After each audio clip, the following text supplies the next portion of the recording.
guys, this is Grant, and this is my first video in like 3 months.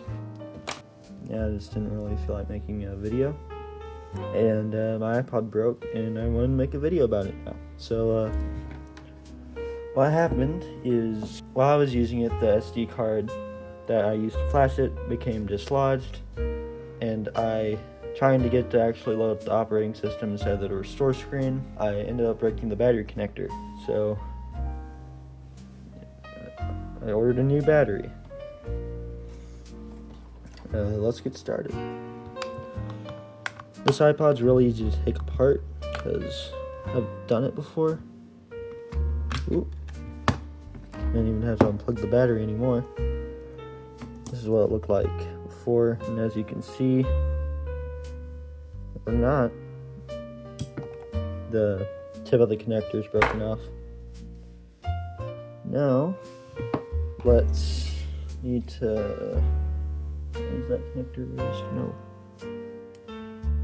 You need to raise the little connector there. Trying to remember how it goes. I think it goes like this. Ooh. Probably gonna have to like tape it down at some point.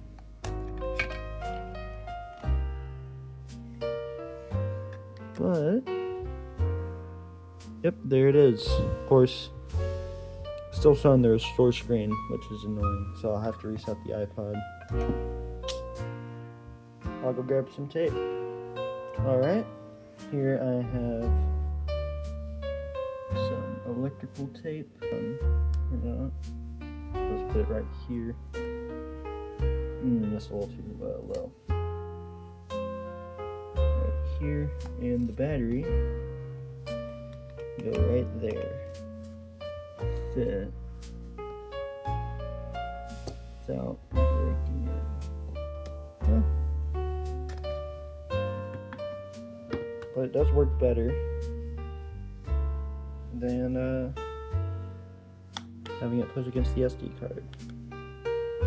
Also, it's kind of top heavy now.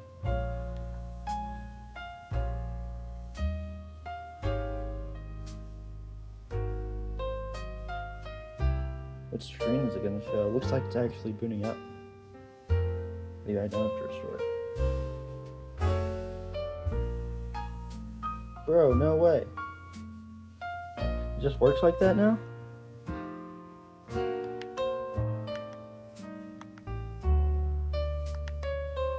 That's crazy.